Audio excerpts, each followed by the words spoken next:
For decades, this land had been in his family. It survived droughts, storms, even war.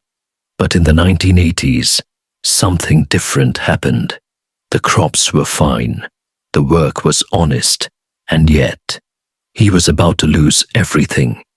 Not because the land failed him, but because the system did. His name doesn't matter. Because this wasn't just one man's story. It was happening all across America. But for now, let's call him David. David was born on this land, not in a big city hospital, but in a small farmhouse surrounded by fields that stretched for miles. His father worked this same soil, and his grandfather before him. This wasn't just farmland. It was history, passed down from one generation to the next. As a child, David didn't think about money. He didn't understand markets or loans or interest rates. He woke up early before the sun rose. He watched his father walk into the fields every morning, doing the same work day after day. Back then, farming wasn't about getting rich. It was about survival, about putting food on the table, about doing honest work and hoping the land would give something back. And most of the time, it did. The seasons came and went. Planting, growing, harvesting. Year after year, the cycle continued. And as time passed, David became part of that cycle. There was never really a moment where he chose this life. It was already chosen for him. Because this land wasn't something you walked away from. It was something you carried. By the time he grew older, he was no longer watching his father work. He was working beside him, learning every detail, understanding the soil, knowing when to plant, when to wait, and when to trust experience over everything else. And eventually, the responsibility became his, not as a reward, but as something to protect. The farm was now in his hands, and for a while, everything felt stable. The land still produced. The seasons still followed their rhythm. Life felt predictable. There was no reason to believe anything would change. But while David focused on the land, something else was already changing. Not in the fields, not in the weather, but in a system he couldn't see. And that change was about to affect everything. In the 1970s, everything started to look different. Farming was no longer just about survival. It was becoming something bigger. Crop prices were rising. Exports were increasing. And for the first time in a long time, farming looked profitable. Across America, farmers were being told the same thing. Produce more, grow bigger, expand. The government encouraged it. Banks supported it. Experts believed this was the future. For farmers like David, it felt like an opportunity, something that didn't come often. For years, farming had been uncertain. Now, it finally felt like things were turning in their favor. Banks began offering loans easily. Money that once felt out of reach was suddenly available. All David had to do was take it. Buy more land, invest in better equipment, increase production. And like many others, he said yes. At first, it worked. More land meant more crops. More crops meant more income. The numbers started to look better. For the first time, farming didn't just feel like survival. It felt like progress. Neighbors were doing the same thing. Farms were growing larger. Machines were getting bigger. Everything was moving forward. There was a sense of confidence in the air. A belief that this growth would continue. That things would only get better from here. David believed it too, because everything around him seemed to confirm it. The harvests were strong, the market was stable, and the future looked secure. But what no one realized was how fragile it all was, because this growth wasn't built on certainty. It was built on something far more dangerous: debt. And as long as things kept going up, that debt didn't feel like a problem. But the moment things started to change, everything would begin to collapse. And when it did, it wouldn't just affect David.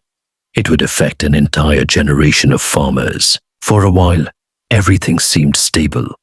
The crops were growing, the machines were running, and the payments were being made. There was no reason to worry. But then, things started to change.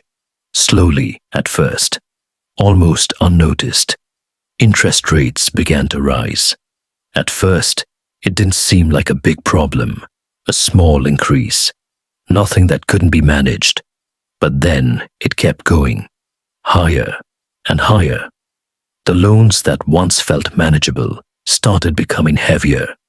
Every month, the payments grew, and the numbers no longer made sense. At the same time, crop prices began to fall. The same harvest that once brought profit was now barely covering costs. David was producing the same amount, working the same hours, but earning less and owing more. The system that once pushed him to grow was now pulling him down, and he wasn't alone.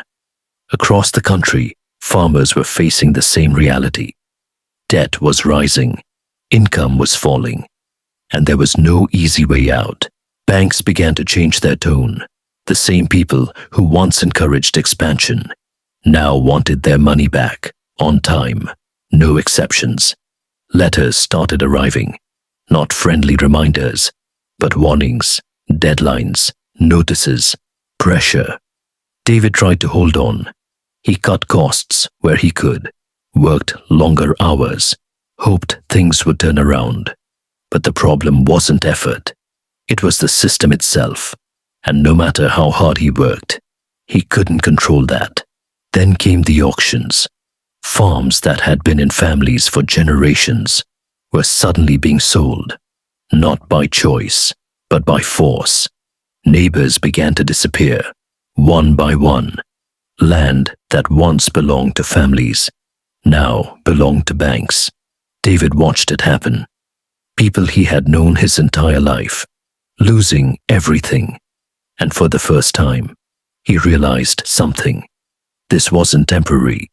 This wasn't just a bad season. This was something bigger, something that wasn't going to fix itself. And the worst part was knowing he might be next. At first, David tried to ignore it. He told himself things would improve, that the market would recover, that this was just another difficult season. But deep down, he knew it wasn't. The letters kept coming, each one more serious than the last. Deadlines, warnings, final notices. The numbers no longer added up. No matter how much he worked, it wasn't enough. The farm was no longer supporting him. It was sinking him. Every morning, he walked the same land. But it didn't feel the same anymore. What once felt like pride now felt like pressure. Every acre carried weight. Every decision felt heavier. At home, things started to change. Conversations became shorter, quieter. There was tension. Even in silence, his family could see it too. The stress, the uncertainty. But no one really knew what to say, because there was no clear answer. Outside, the community was changing. Farms that had stood for decades were being auctioned off. Crowds gathered, not to celebrate, but to watch something disappear. Land, homes, lives, all reduced to numbers. David stood at one of those auctions, watching as a farm, just like his, was sold. Not because the farmer wanted to leave, but because he had no choice. That's when it became real. This wasn't just happening to others. It was getting closer. The banks stopped asking and started demanding. Payments were no longer flexible. Time was running out. Every day felt like a countdown, and no matter what he did, he couldn't slow it down. Sleep became difficult. Thoughts didn't stop. What if he lost everything? What would happen to his family? What would he do next? Questions without answers. For the first time in his life, David felt powerless, not because he didn't work hard enough, but because the rules had changed, and he had no control over them. The land was still there, the crops were still growing, but the future was slipping away. And then one day, another letter arrived, different from the others, short, direct, final. It wasn't a warning, it was a decision, and everything was about to change. The letter sat on the table. David didn't open it right away. He already knew what it was. There was nothing left to explain. When he finally did, it was exactly what he expected. A foreclosure notice, a date, a deadline, and a message that couldn't be ignored. The farm was no longer his. For a moment, everything felt still. The same house, the same land, the same life, but none of it belonged to him anymore. Years of work, generations of history, reduced to a piece of paper. He walked outside. Across the fields he had known his entire life. Nothing had changed, and yet everything had. The soil didn't know, the crops didn't know, but he did, and that was enough. At home, the silence was heavier than ever.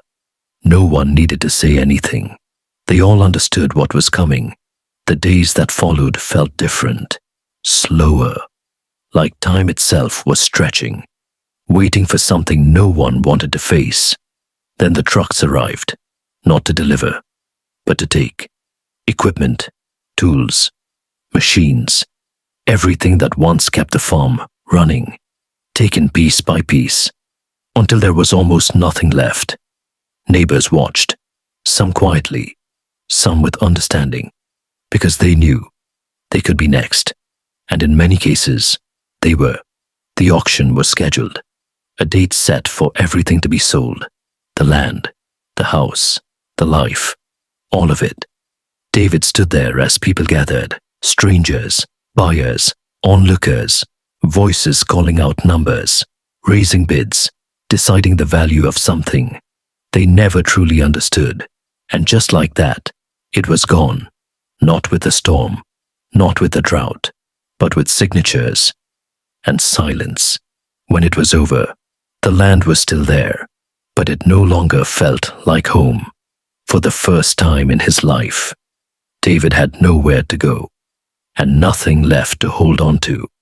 Everything he had built, everything he had protected, was gone, and all he could do was stand there and watch it disappear. After the auction, there was nothing left to hold on to. The land was gone, the machines were gone. The life he had always known no longer existed. For the first time in decades, there was nothing waiting for him in the morning. No fields to walk, no work to begin, just silence. David didn't leave immediately. For a few days, he stayed, walking across the same land, now owned by someone else. Everything looked the same, but it didn't feel the same. Eventually, he had to go, not because he wanted to, but because there was nothing left to stay for. Across America, stories like his were happening everywhere. Thousands of farmers facing the same reality, losing land that had been in their families for generations, not because they failed, but because the system around them had changed. Some tried to start again, some found work elsewhere, and some never truly recovered. Small towns began to change. Communities that once depended on farming slowly started to disappear. Local businesses closed, families moved away, and something that had once been strong began to fade. Years later, people would look back and call it a crisis, the American farm crisis. But for those who lived through it, it wasn't just a moment in history. It was personal, because what they lost was more than land. It was identity. It was stability. It was a life they believed would always be there.